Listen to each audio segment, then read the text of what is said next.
యేసు ప్రభువా, నీ బంగారు పాదములకు కోట్ల కొలది స్తుతులు స్తోత్రములు చెల్లిస్తున్నా. నైనా గతించిన కాలమంతా నీ మమ్మల్ని కాసి కాపాడి సంరక్షించి నీ బలమైనటువంటి హస్తముల క్రింద మమ్మల్ని భద్రపరుచుకుని నైనా మరి ఈ దినము ఈ నీ పరిశుద్ధ సన్నిధిలో కూడా ఈ రీతిగా నిన్ను ఆరాధించి నిన్ను స్తుతించి నీ నామమును గణపరిచి ఈ గొప్ప భాగ్యాన్ని ధన్యతను మాకు దయచేసిన నీకు స్తోత్రాలు. ఎందుకనగా లోకములో ఎందరికీ ఈ భాగ్యము లేదు ప్రభ. నా తండ్రి, అనేక మంది గతించిపోయారు ప్రభ. వారిలో మా రక్త సంబంధులు ఉన్నారు, మా ఆప్తులు ఉన్నారు, బంధువులు ఉన్నారు, మిత్రులు ఉన్నారు, స్నేహితులు ఉన్నారు, మాకంటే చిన్న వయసు కలిగిన వారు ఉన్నారు ప్రభున. వారికంటే మేము ఎక్కువ వారము కాదు కానీ నైనా నీ కృప చొప్పున మమ్మల్ని అయినా ఈ సమయం వరకు నీవు సురక్షితముగా కాసినందుకు నీ స్తోత్రములు చెల్లిస్తున్నాం. ఈ దినమందు ప్రభ నా తండ్రి, నీ పరిశుద్ధ సన్నిధులు నేను ఆరాధిస్తూ ఉండగా ఉదయం ప్రారంభం నుండి ఇప్పటి వరకు మీరే మా మధ్యన ఉండి సమస్త మహిమలను మీరు అందుకున్నారైనా. ఈ సమయమందు బిక్కిల అల్పుడును బలహీనుడు నేను నీ పాదధూళి వంటి వాడును.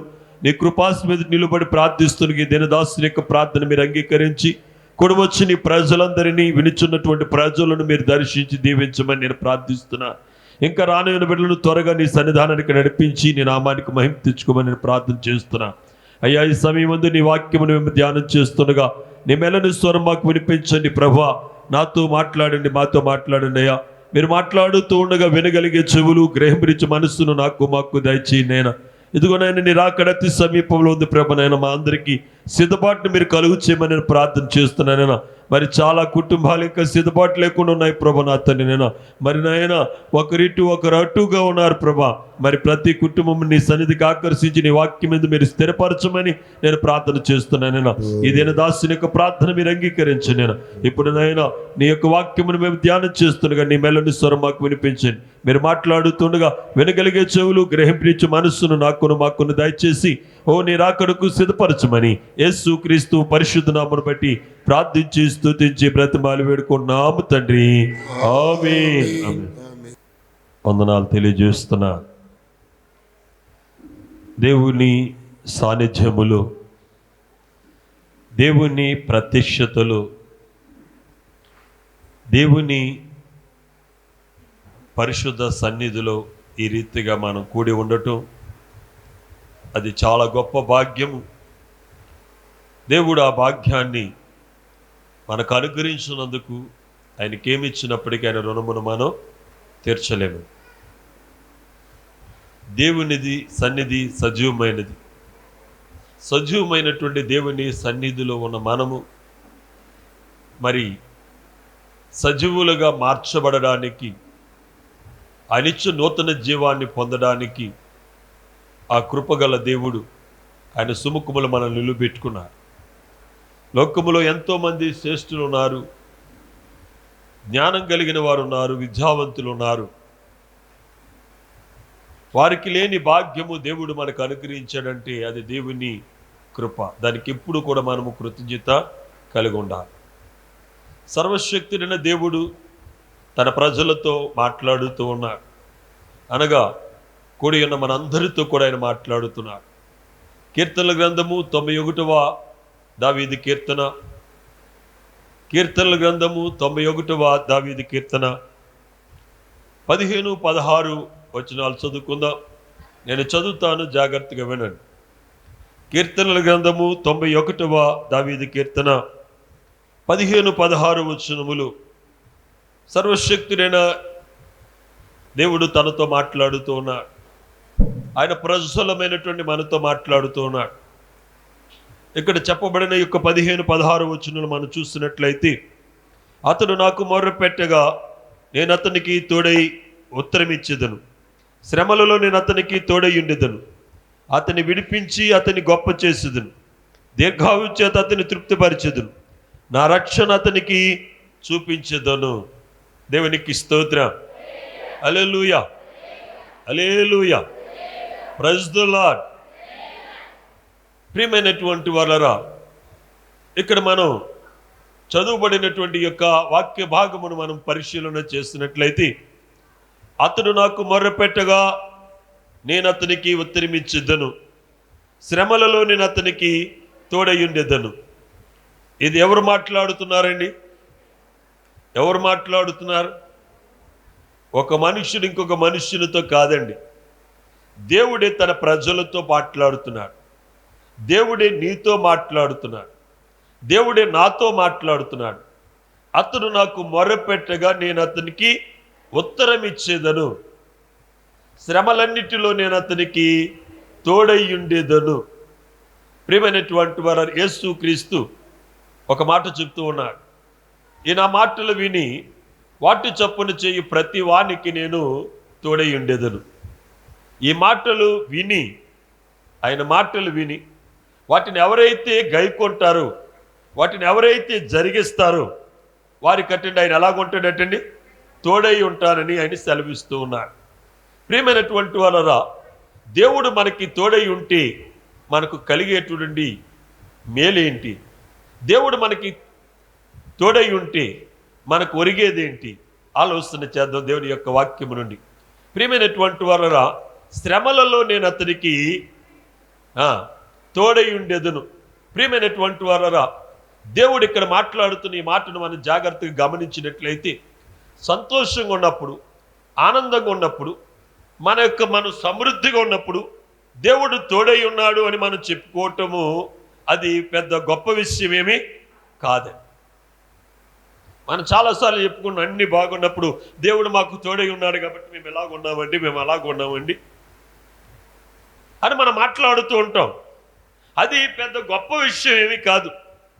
అయితే సర్వశక్తుడైన దేవుడు సెలవిస్తున్నటువంటి మాట ఏంటంటే, శ్రమలలో నేను అతనికి తోడయ్యుండేదను. శ్రమలలో నేను అతనికి తోడయ్యుండేదను.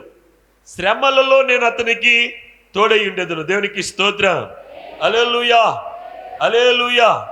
శ్రమలలో మన దేవుడు మనకేమై ఉన్నాడు? గట్టిగా చెప్పండి. శ్రమలలో మన దేవుడు మనకి, నమ్ముతున్నారా? అందరూ నమ్మట్లేదా? ఈ విషయాన్ని నమ్ముతారా? ప్రియమైనటువంటి వారరా, దేవుడు మనకి తోడై ఉంటే మనకు ఒరిగేదేంటి? మనకేంటి లాభం? మనకేంటి మేలు? ఇక్కడ చదువుబడినటువంటి వాక్యములోని దేవుడు మాట్లాడుతున్నాడు. ఎవనికి దేవుడు తోడై ఉంటాడో వాడిని ఆయన ఏం చేస్తాడటండి? విడిపిస్తానంటున్నాడు. అతన్ని విడిపించి అతన్ని గొప్ప చేసి అతన్ని నేను తృప్తిపరుస్తానంటున్నాడు. గమనించండి ప్రియమైనటువంటి వారు, సర్వశక్తుడైన దేవుడు ఒక కుటుంబానికి లేక ఒక వ్యక్తికి ఆయన తోడై ఉంటే కలిగేది ఏంటంటే అతనిని విడిపిస్తానంటున్నాడు.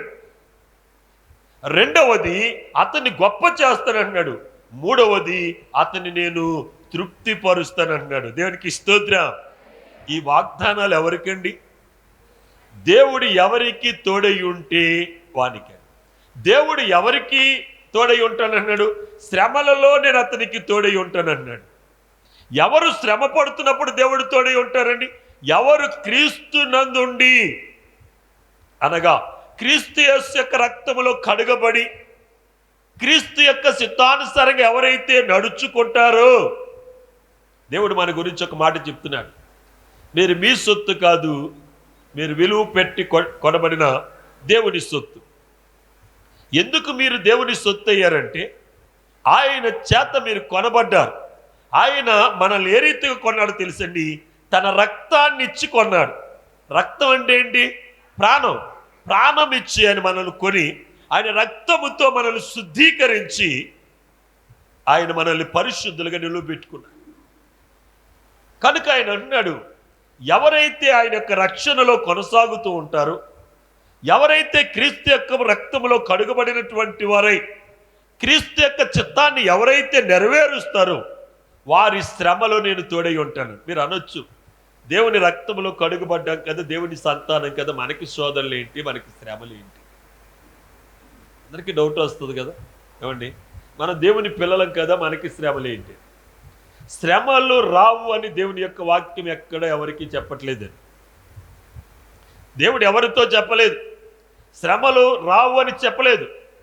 శ్రమలు వస్తాయి, కానీ నేను శ్రమలలో మీకు ఎలాగుంటానన్నాడు? తోడై ఉంటానంటున్నాడు. శ్రమలు రావని చెప్పట్లేదండి. శ్రమలలో నేను మీకు తోడై ఉంటాను. దేవుడు ఒక వ్యక్తికి తోడై ఉంటే ఆ వ్యక్తి భయపడక్కర్లేదు. దేవుడు మనకి తోడై ఉన్నాడు అనే విషయం మనకి ఎప్పుడు తెలుసండి, మనం ఎప్పుడైతే విడిపింపబడతామో, ఎప్పుడైతే గొప్ప చేయబడతామో, ఎప్పుడైతే తృప్తిపరచబడతామో, ఈ 3 కార్యాలు మన జీవితంలో జరుగుతున్నాయి అనుకోండి, దేవుడు మనకి తోడై ఉన్నట్టు. అర్థమవుతుందా? నువ్వు విడిపింపబడట్లేదు, నువ్వు హెచ్చింపబడట్లేదు, నువ్వు తృప్తిపరచబడట్లేదు. దాని అర్థం ఏంటి? దేవుడు నీకు తోడై లేడు. ఒక వ్యక్తి యొక్క శ్రమలలో దేవుడు తోడై ఉన్నాడంటే ఆ వ్యక్తి ఏమవుతాడండి? విడిపింపబడతాడు. రెండవది, ఆ వ్యక్తి హెచ్చింపబడతాడు. మూడవది, ఆ వ్యక్తి తృప్తిపరచబడతాడు. ఏం జరుగుతుంది? తృప్తిపరచబడతాడు. బైబిల్లో మనం చూసినట్లయితే సమూయేలు మొదటి గ్రంథము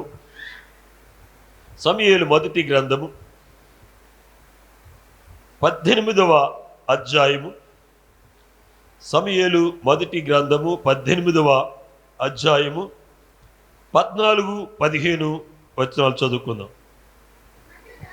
మరియు దావీదు సమస్త విషయములో సుబుద్ధి కలిగి ప్రవర్తింపగా యెహోవా అతనికి తోడుగా నుండెను. దావీదు మిగిలిన సుబుద్ధి గలవాడై ప్రవర్తించుట సౌలు చూసి మరి అధికముగా అతనికి భయపడెను. దేవునికి స్తోత్రం, హల్లెలూయా. సౌలు అటండి ఏం చూశాడటండి? దేవుడు దావీదుకి తోడై ఉండటం చూశాడటండి. ఏం చూశాడమ్మా? దేవుడు దావీదుకి తోడై ఉండటం చూశాడటండి. ఎలా తెలిసింది? గమనించండి ప్రియమైనటువంటి వాళ్ళను. సౌలు కటండి దేవుడు దావీదుకు తోడై ఉండటం కనబడిందటండి. కనుక దేవుడు అతనికి తోడై ఉన్నాడనే విషయం గ్రహించినటువంటి సౌలు దావీదుకి ఏమవుతున్నాడటండి? భయపడుతున్నాడటండి. ఎందుకు దావీదుకి తోడై ఉన్నాడు అనే విషయాన్ని సౌలు గ్రహించడం తెలుసండి. దావీదు మీద సౌలుకి మిగులు కోపం వచ్చింది. ఏమొచ్చింది? కోపం వచ్చిందండి. ఎందుకు కోపం వచ్చిందో తెలుసండి. దావీదు ఇజ్రాయేలు ప్రజలకు రక్షణ దయచేశాడు. ఫిలిస్తీన్ల నుండి ఇజ్రాయేలు ప్రజలకు రక్షణ తీసుకొచ్చాడండి దావీదు. ఆ రక్షణను చూస్తున్నటువంటి ఇజ్రాయేలు ప్రజలు సౌలుకు 1000 కొలది, దావీదుకు 10,000 కొలదని గాన ప్రతిగానాలు చేస్తున్నారండి. అంటే దావీదుకి వారు ఏం చేస్తున్నారంటే హెచ్చిస్తున్నారు, దావీదుని గణపరుస్తున్నారు, దావీదు గురించి గొప్పగా మాట్లాడుతున్నారు. ఎందుకంటే గొల్లియాతు నుండి, అంటే ఫిలిస్తీన్ల నుండి ఇజ్రాయేల్ ప్రజలకు రక్షణ, మరణము నుండి అంటే అపజయాల నుండి జయాన్ని తీసుకొచ్చాడు. కనుక ఈ కార్యాన్ని చూసిన ఇజ్రాయేల్ ప్రజలందరూ కూడా సౌలుకి 10,000 కొలది, సౌలుకి 1000 కొలది, దావీదుకి 10,000 కొలది అని వారు గానం చేస్తున్నారు. సౌలు 1000 కొలది శత్రువులు చంపితే దావీదు 10,000 కొలది మన శత్రువులు సంహరించి మనకు రక్షణ అనుగ్రహించాడని ఈ యొక్క ఇజ్రాయేల్ ప్రజలు ప్రతిగానం చూస్తున్నారు. అవి వినపడినప్పుడల్లా కూడా సౌలుకి ఏమవుతుందండి? కోపం రేగుతుంది. కోపము రేగి దావీదును చంపాలనేటువంటి ఆలోచన అతనిలో వచ్చిందండి. ఆలోచన వచ్చి దావీదును చంపడానికి 2 పర్యాయాలు అతను ఏం చేశాడు తెలుసండి? తన ఈటిని విసిరాడండి. ఏం చేశాడు? 2 పర్యాయాలు తన ఈటిని విసిరాడు. ఈటిని విసిరినప్పుడు దావీదు ఆ ఈటి నుండి ఏం చేశాడండి? తప్పించుకున్నాడండి. ఇది చూసినటువంటి ఆ సౌలు, దేవుడు దావీదుకి తోడై ఉన్నాడు. ఇలాగా చూసినటువంటి సౌలు ఒక ప్రక్కన దావీదుకి తన కుమార్తెని ఇవ్వాలనుకుంటున్నాడు. ఎందుకంటే ఇజ్రాయేలుకి రక్షణ తీసుకొస్తే నా కూతుర్నిచ్చి పెళ్లి చేస్తానని. ఒక పక్కన దావీదుతో ఏం చేస్తున్నాడంటే సమాధానంగా మాట్లాడుతున్నాడు పెళ్లి గురించి. ఇంకొక పక్కన దావీదును చంపాలని కుట్ర పన్ని ఫిలిస్తీన్ల చేతిలో దావీదును చంపాలని ప్రయత్నం చేస్తున్నాడు. శత్రువైన ఫిలిస్తీన్ల చేతుల్లో, ఫిలిస్తీన్ల సర్దారుల చేతుల్లో దావీదును సంహరించాలని ఒక కుట్ర, భయంకరమైన కుట్ర పన్ని 3 పర్యాయాలు వారితో చంపించాలని చూశాడండి. అయినా దావీదు ఏమయ్యాడండి? తప్పింపబడ్డాడు, విడిపింపబడ్డాడు. దేవునికి స్తోత్రం. హల్లెలూయా, హల్లెలూయా. రెండు చేతులు పైకి గట్టిగా చెప్పండి. అయితే ఇంకొక ప్రయత్నం చేస్తున్నాడు. ఆ ప్రయత్నం ఏంటో తెలుసండి? తన కూతుర్ని ఇచ్చి పెళ్లి చేసి చంపించాలని. చూడండి, కూతుర్నిచ్చి పెళ్లి చేస్తే దావీదు సౌలుకి ఏమవుతాడు? అల్లుడు అవుతాడు కదండి. ఆ కూతురికి వివాహం చేసి ఆ కూతురు ద్వారా విషం ఇచ్చి దావీదును సంహరించాలని ఆలోచన చేస్తున్నాడు. కానీ ఇవన్నిటి నుండి కూడా దావీదు ఏమన్నాడు? విడిపింపబడ్డాడు. దేవునికి స్తోత్రం. హల్లెలూయా. శత్రువు అనేక రకములైనటువంటి ప్రయత్నాలు చేసినప్పటికీ కూడా దేవుడు దావీదును తప్పించాడు. దాని అర్థం ఏమిటంటే దేవుడు దావీదునకు తోడై ఉన్నాడు. దేవునికి స్తోత్రం. హల్లెలూయా. దావీదు జీవితంలో ఎన్నో శ్రమలండి, ఎన్నో పోరాటాలు, ఎన్నో ఇబ్బందులు, ఎన్నో ఆపదలు, ఎంతో మంది శత్రువులు, నానుకున్న వారే తన మీద కత్తి దుయ్యటం, నానుకున్న వాళ్ళే తను సంహరించాలని ఆలోచన కలిగి ఉండటం, వీటన్నిటిని కూడా జయిస్తూ క్రమక్రమంగా అతను ఏమవుతున్నాడు తెలుసండి? వీటన్నిటిని జయించుకుంటూ వస్తున్నాడు. ఎలా జయించగలుగుతున్నాడు తెలుసండి? దేవుడు అతనికి తోడై ఉన్నాడు. ఒక ప్రక్కన అతను భక్తి చేస్తున్నాడు. భక్తి చేస్తున్నప్పటికీ కూడా శోధనలు ఒకదాని వెంబట, ఈ రోజు ఈ శోధన తప్పింది అనుకున్న మరుసటి రోజు మరొక శోధన, ఈ ఇబ్బంది తప్పించుకున్నాను ఇంకొక ఇబ్బంది. అలాంటి శ్రమలు శ్రమలు శ్రమలు అతని జీవితంలో శ్రమలే. మరణమంత శ్రమ అతని జీవితంలోకి వచ్చింది. అవన్నీ అతనికి కలుగుతున్నప్పటికీ కూడా అతడు దేవుణ్ణి విస్మరించలేదు. దేవుడు అతనికి తోడై ఉన్నాడు కనుక క్రమక్రమముగా దావీదుని ఎక్కడికి నడిపించాడు తెలుసండి? సింహాసనం మీదకి నడిపించాడు. దేవునికి స్తోత్రం. హల్లెలూయా. దేవుడు దావీదునకు తోడై ఉన్నాడు కనుక దావీదు ఏమయ్యాడండి? విడిపింపబడ్డాడు. దేవుడు మనకి తోడై ఉంటే మనం ఏమవుతాం చెప్పండి? చెప్పండి గట్టిగా. ఏమవుతాం? దేవుడు తోడై ఉంటే మాట్లాడరేటండి. ఏమవుతాం? విడిపింపబడతాం. దేవునికి స్తోత్రం. దేవుడు తోడై ఉంటే, దేవుడు తోడై ఉంటే, దేవుడు తోడై ఉంటే మాటలు వస్తలేదు. మీరు నమ్మట్లేదు దేవుణ్ణి. ఏమ్మా? దేవుడు తోడై ఉంటే విడిపింపబడతాము. దేవుడు మనకి తోడై ఉంటే ఎన్ని శ్రమలు వచ్చినా, ఎన్ని ఆపదలు వచ్చినా, ఎన్ని శోధనలు వచ్చినా, ఆర్థికంగా కృంగిపోయినా సరే దేవుడు మరలా మనల్ని విడిపించి లేవనెత్తగలవాడు. రెండు చేతుల పైకి ఎదిగట్టుగా దేవుని స్తోత్రం చెప్పండి. Hallelujah, hallelujah, hallelujah, hallelujah. Praise the Lord, praise the Lord. దేవుడు మనకి తోడై ఉంటే మనము విడిపింపబడతాము. దావీదుకు దేవుడు తోడై ఉన్నాడనే విషయము సౌలు చూశాడు. కారణం ఏంటో తెలుసండి?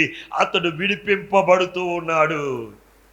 ఎన్ని రకాలైనటువంటి ప్రయత్నాలు సౌలు చేస్తున్నప్పటికీ కూడా, ఎన్ని రకాలుగా అతని ప్రాణాన్ని తీయాలని చూసినా, ఎన్ని రకాలుగా అతని శ్రమ పెట్టాలని చూసినా సరే దేవుడు అతనికి తోడై ఉన్నాడు గనుక విడిపింపబడ్డాడు. ఇంకొక విషయం ఏమిటంటే దావీదు చక్కగా పిడేలు వాయిస్తూ ఉంటేనటండి. ఏం వాయిస్తున్నాడు? పిడేలు వాయిస్తున్నాడటండి. పిడేలు వాయిస్తూ గాత్రంతో చక్కగా దేవుణ్ణి గణపరుస్తూ పాటలు పాడుతుంటే దెయ్యాలు ఏమైపోతున్నాయి ఏటండి? దురాత్మలు ఏమైపోతున్నాయి ఏట? సాతాను ఏం చేస్తుందండి? విడిచి వెళ్ళిపోతుందండి. దురాత్మ సౌలు మీదకి వచ్చినప్పుడు దావీదు పిడేలు వాయిస్తూ ప్రతిగానం చేస్తున్నప్పుడు, దేవుణ్ణి స్తుతిస్తున్నప్పుడు, దేవుణ్ణి ఆరాధిస్తున్నప్పుడు ఆ దురాత్మలు ఏమవుతున్నాయంటే అక్కడి నుంచి పారిపోతున్నాయట. కారణం ఏంటంటే దావీదునకు దేవుడు. నా ప్రియ సహోదరి సోదరా, నీవు చాలా సందర్భాలు అనుకోవచ్చు, నేను ఎంతగానో ప్రార్థన చేస్తున్నాను, ఎంతగానో ఉపవాసం ఉంటున్నాను, దేవునికి చక్కగా దశంభాగాలు ఇస్తున్నాను, దేవునికి చక్కగా ప్రథమ ఫలాలు ఇస్తున్నాను, ప్రతిష్టార్పణలు ఇస్తున్నాను, నాకెందుకు ఈ శోధనలు వస్తున్నాయి, నాకెందుకు ఈ సమస్యలు వస్తున్నాయి అని నువ్వు అనుకోవచ్చు. ప్రియమైనటువంటి వారా, దేవుని యొక్క ఆశీర్వాదం నీ జీవితంలో చూడాలంటే, దేవుడు నీకు తోడై ఉండాలంటే ఆయన అంటున్నాడు ఇక్కడ, నువ్వు సంతోషంగా ఉన్నప్పుడు నేను నీకు తోడై ఉంటానని అంటలేదు. నీ ఇంట్లో ఒక 10 బస్తాల బియ్యము, ఇంటి నిండా డబ్బు, ఇంటి నిండా వస్త్రాలు, నువ్వు సంతోషంగా ఉన్నప్పుడు నేను నీకు తోడై ఉంటానని దేవుడు చెప్పట్లేదండి. దేవుడు ఎప్పుడు తోడై ఉంటానంటే శ్రమలలోనే నీకు తోడై ఉంటాడు. అంటే మనకు ఆయన తోడుగా ఉండాలంటే మన జీవితంలో ఏముండాలి? శ్రమలు ఉన్నప్పుడే, ఆపదలు ఉన్నప్పుడే, ఉపద్రవాలు ఉన్నప్పుడే, కష్టాలు ఉన్నప్పుడే, బాధలు ఉన్నప్పుడే, రోగాలు ఉన్నప్పుడే దేవుడు మనకి ఎలా ఉంటాడండి? తోడై ఉంటాడు. దేవునికి స్తోత్రం, హల్లెలూయా. తోడై ఉండి ఆయన చేసే పని ఏంటో తెలుసండి, నేను నిన్ను విడిపిస్తాను. దేవునికి స్తోత్రం, హల్లెలూయా. తోడై ఉంటానని ఏదో మాటలతో చెప్పట్లేదండి, ఆయన కార్యాన్ని జరిగిస్తున్నాడు. అది మన జీవితంలో మనం అనిపిస్తున్నాం. ఈ దినాల్లో మనం చూస్తుంటే ఈ సంవత్సరము, ఈ 2021వ సంవత్సరము జనవరి 1 నుండి ఈ రోజు అనగా ఈ యొక్క జూన్ నెల ఈ 20వ తారీఖు వరకు ఎంతో మంది గతించిపోయారండి. మనం జనవరి 1ని చూసిన వారు ఈరోజు అనేక మంది మన మధ్యన లేరు.